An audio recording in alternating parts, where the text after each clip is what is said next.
Hi, this is Erica Merrill, and I'm the founder of Perfect Legal Video. And I am very excited to have with us today attorney Jim Sorenson of the Sorenson Van Leuven Law Firm.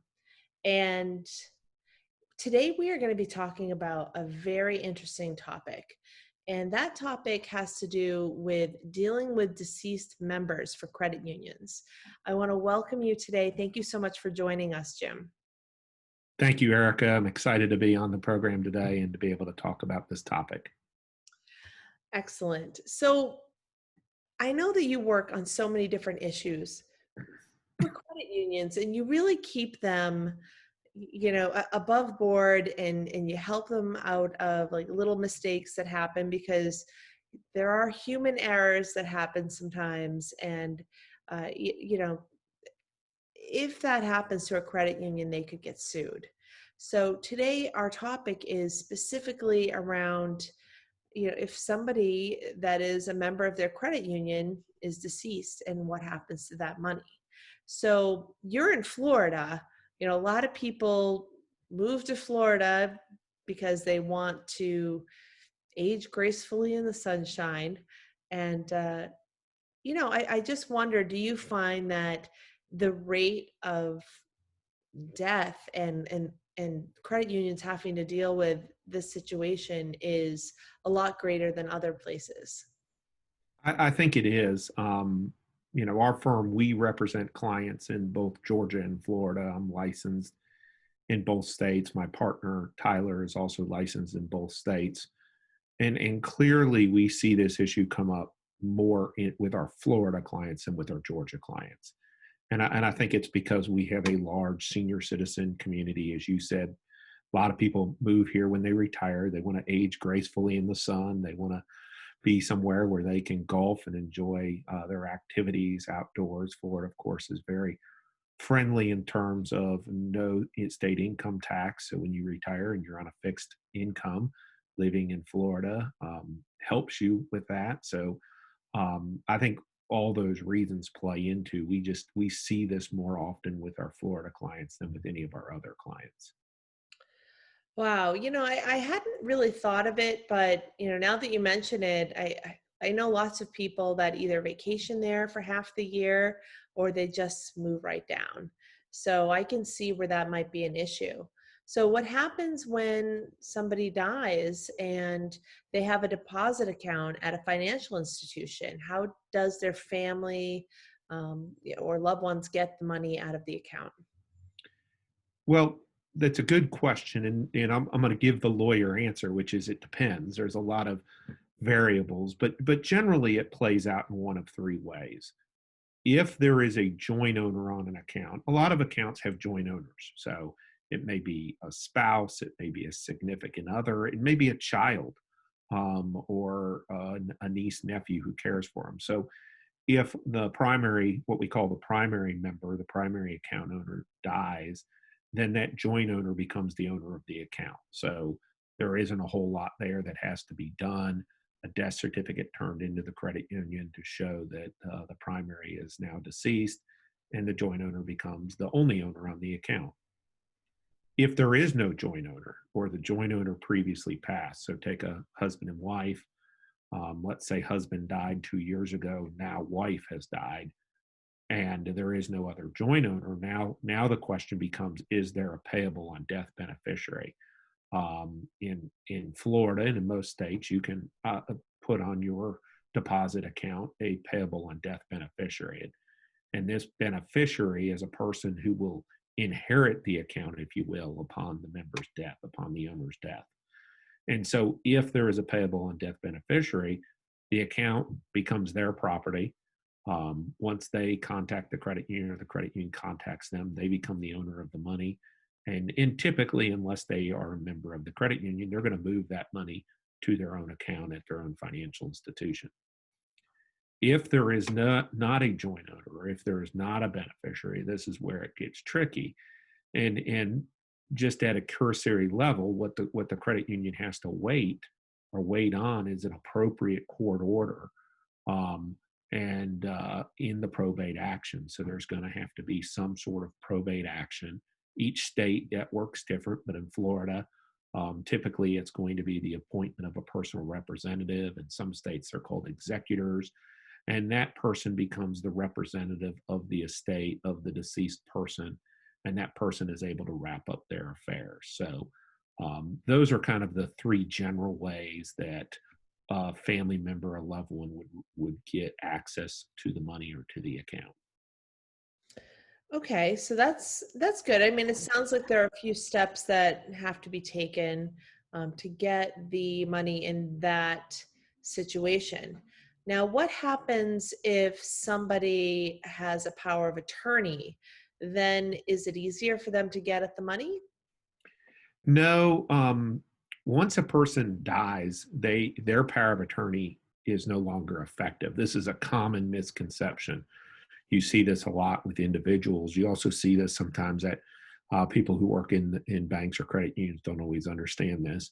And the power of attorney doesn't survive the person's death. So power of attorney is only good while they're alive. A lot of people use them to allow a family member to access the account. But upon their death, that power of attorney, if you will, dies with them. So it will not allow them to access the account or access the money in the account. Wow. And so that must be a surprise for them because, most people just assume if they have power of attorney that they can just do whatever they want once the person passes away. Yep, it often is a surprise, and sometimes people, want to argue that fact, and it's tough. We were talking about this earlier, but the credit unions want to help these people, and it's natural when you're dealing with somebody, especially if it's a mom or a dad or a husband or a wife, brother or sister, someone close. You feel sorry for them. You're empathetic, and so you want to help them. You want to help them, and then they think they're going to be able to access the account, and they can't. And sometimes emotions can run high. They can get frustrated, rightfully so. These things can be complicated. Yeah, I mean, and it's good thing that they have, so many checks and balances and rules in place. Although I can see where they may talk to one person who is empathetic and feels for them, and may give them information that they shouldn't yet. And does that happen very often? Yeah, sometimes that does. Again, um, the best intentions sometimes don't always result in the best results, if you will, or the best outcomes. So, what we try to do when we talk to our clients or train our clients is, don't just respond out of emotion. Yes, we want to help the people. Yes, we want to be empathetic, but we also have to protect the account and make sure that that money ends up to who is entitled to it under the law. Mm. And that isn't always clear at first. There can be a lot of complicated issues that play into who gets the money. And so the credit union has to be careful that they ultimately deliver the money to the right person. Yeah, I mean, and I can see where that is absolutely true. So you can't assume just because you have power of attorney that you are going to be left that money in the will. And that's really what we're talking about. We are, but even the will itself is not self-executing. A lot of times people think, well, I have the will, and the will says I get this bank account or whatever. It could be property, it could be land, whatever. In this case, we're talking about bank accounts. And wills are not self-executing, meaning they have to go in front of the court, and the court has to find that will to be the will, because it's possible someone had a will and then they changed it, and now there's two wills out there. And as a general rule, it's the last will that the member that the individual did. And so, in order for that will to have legal effect, a court has to sign off on it, if you will.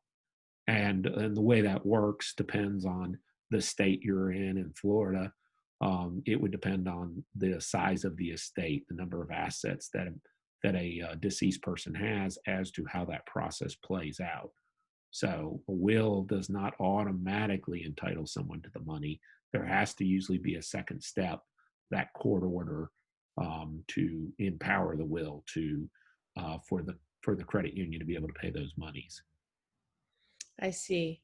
So I can assume that when some of these members pass away, they sometimes have loans out with the credit union. And what if they do owe money to the credit union? Can the credit union just take that out of their account off the top?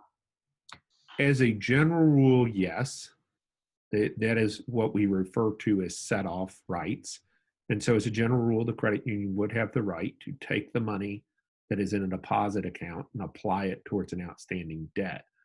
The exceptions to that would be if the deposit account is an IRA, individual retirement accounts, credit unions can hold those. And quite a few do in Florida because, again, we have retired people. And so they open retirement accounts where they have CDs, and the credit union is holding that under a qualified IRA. In that case, the IRA would not be subject to set off. That's a requirement of IRS regulations. So that's an exception. The other exception is to set off on a credit card account. In order for a creditor to set off on a credit card account, that credit card account has to meet certain disclosure requirements under a federal law called Truth in Lending. So if the credit union has a credit card account, in order to be able to set off, they've got to be assured that that account had the required disclosures. If it did not, then legally they cannot set off. So those are the two primary exceptions of where set off is not allowed. But generally, yes, they can set off.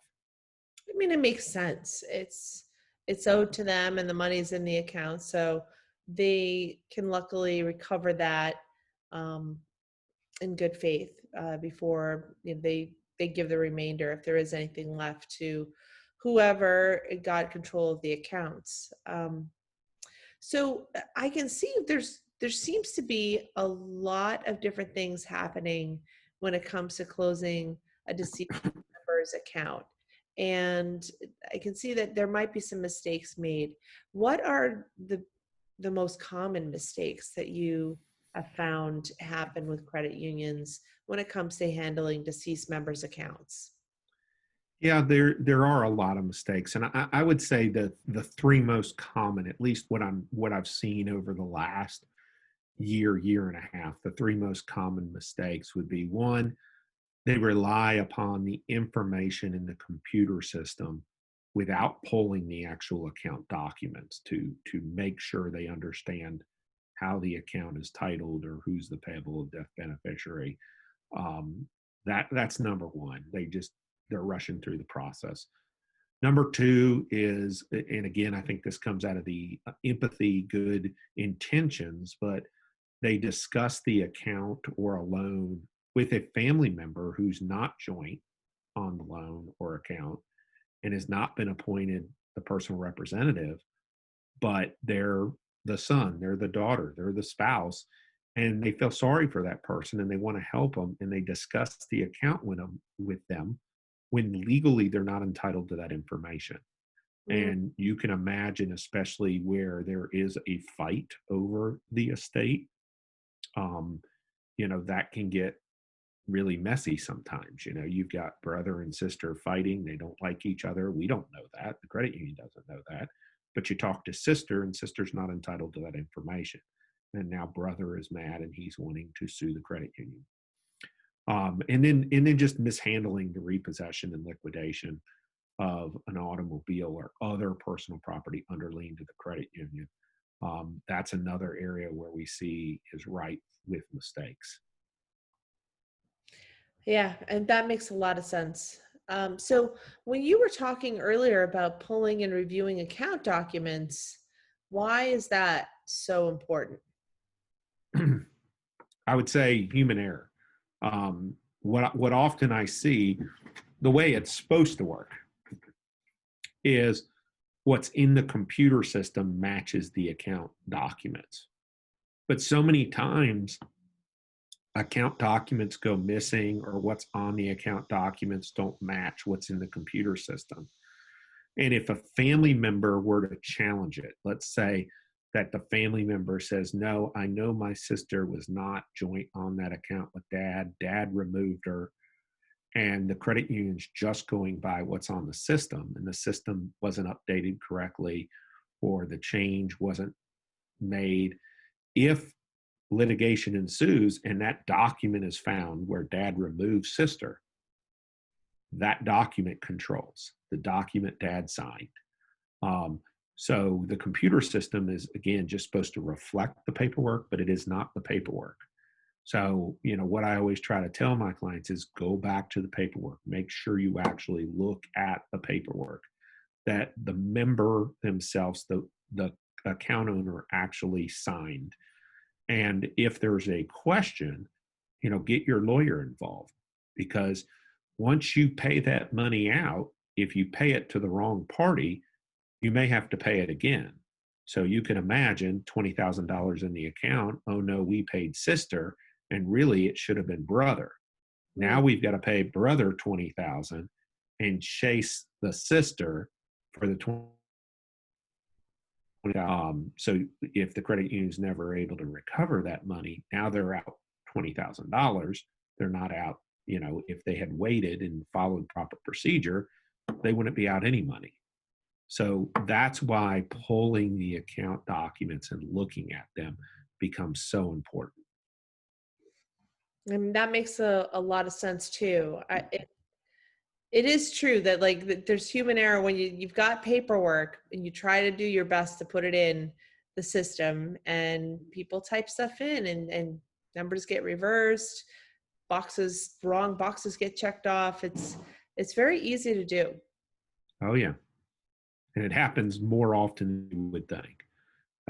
It's actually quite surprising sometimes how often mistakes are made. So double checking the records is always important. Right. So, what is the problem with discussing an account or a loan with a family member? It seems like you should be able to do that. Yeah, it does, but there is federal law and state law in Florida that protects the financial privacy of the customer, of the owner of the account. And so, I see this most often happen with spouses. Well, that was his wife, or that was her husband. Well, of course we can discuss the account with them, but the wife or husband, whatever the case may be, the spouse was not on the account. And of course, you run into situations we where there's a reason the wife wasn't on the account. Maybe husband had a prior family and he's giving money to his stepchildren and he doesn't want his current wife to know about it. Or maybe he has a girlfriend and he doesn't want his wife to know about it. Whatever the case may be. And, he's entitled to that financial privacy. And so in Florida, especially in Florida, that it is a felony to release that information to the wrong party. So this is very important, and we certainly can sympathize with the spouse who thinks she should be able to get that information, but we have to be careful. We have to protect the financial privacy of the actual customer, the person who was the customer of the credit union. So that's why it becomes important. We want to make sure we're protecting that financial right to privacy. Yeah, I mean, that's great because you're right. There's a lot of different situations, especially now where people are divorced, people have other things going on, and I mean, it's unfortunate if it's a secret girlfriend or boyfriend, but it's really not for the bank to say, I suppose. Yep, that's exactly right. It's not for us to say or get involved in that, unfortunately. Or fortunately, I guess, depends on which way you look at it. Yeah, who wants to really get involved in that? Yes. So, what is so unique about a repossession when it involves a deceased member? I mean, I can imagine that, sometimes they may not have enough money to pay off what they had a loan on, and the bank might just take that car back and, try to recoup some of their money. Yeah, I think it's just there's a misunderstanding that happens So I see two issues that come up with repossessions and deceased people. First is notice. Under most state laws in Florida, Georgia, most state laws, if not all states, have certain notice requirements. So when a lender repossesses a car, after that car is repossessed, there is a certain notice that has to go to the borrower or to the borrowers if there's more than one borrower on the loan. And what happens is people say, oh, well, borrower is deceased, so there is no notice requirement. And that's not how the law works. The law still requires a notice. So the notice would then go to the estate of John Doe or borrower. And if John Doe has an estate with the court, like I said, there's going to be a personal representative or an executor who is named the representative, if you will, of the estate. That person is entitled to that notice. If a personal representative or an executor weren't appointed yet, then our advice is you send it to the estate of John Doe, your member, at the last known address. What the law requires you to do is make your best effort to deliver that notice to the appropriate party. And by doing nothing, you're not making any effort. So that gets a lot of people. And what happens is when the estate is open, the probate case is open, there is a notice provision for creditors to be able to file claims. So anybody who's owed money by John Doe who has died gets to file a claim with the court. And there's a pecking order, if you will, on how the money of the deceased member or deceased borrower is used to pay creditors. And a good lawyer, a good probate lawyer, is going to look for reasons not to pay those claims so more money can go to the family members. And so what happens is the lawyer objects to the credit union's claim on the auto deficiency, the balance left due and owing after the auto is repossessed and sold. And the first thing the lawyer is going to ask is, where's the notice? And if the client doesn't have the notice, they're going to lose. What happens with the surplus is the credit union will end up putting that in the deposit account. And let's say the deposit account has a joint owner, or the deposit account has a payable on death beneficiary. Well, they may not be the person entitled to the funds, but the funds go to that person. And then when the estate finds out there were excess funds, they want the money. And the credit union realizes, oh, wait, I gave it to, Susan over here. And the estate's going, well, Susan wasn't entitled to it. That money should have come to us to pay the death benefits or to pay this heir. And you now have to pay us that money. So what ends up happening again is the credit union ends up losing money in a situation where they shouldn't have lost any money. I mean, it sounds like having someone like yourself uh, who helps out credit unions, is a really good situation and would save the credit unions a lot of money from just not making those types of mistakes. So, like, what are the types of services you can offer a credit union to help them in these situations? So the services our firm offers for our clients dealing with deceased account issues. One, we offer general advice. A lot of times it's just they're dealing with these situations, a credit union's dealing with these situations, and they just need guidance. They need someone to talk it through. Here's the situation. How should it be? What other information do I need? Am I missing something? So we provide what we call general advice. That can be in the form of a telephone call, an email exchange. So that's probably number one. We do a lot of that for our clients. Number two, we review or if it doesn't exist, we'll develop procedures for the client. So they have good procedures to guide their staff through the process.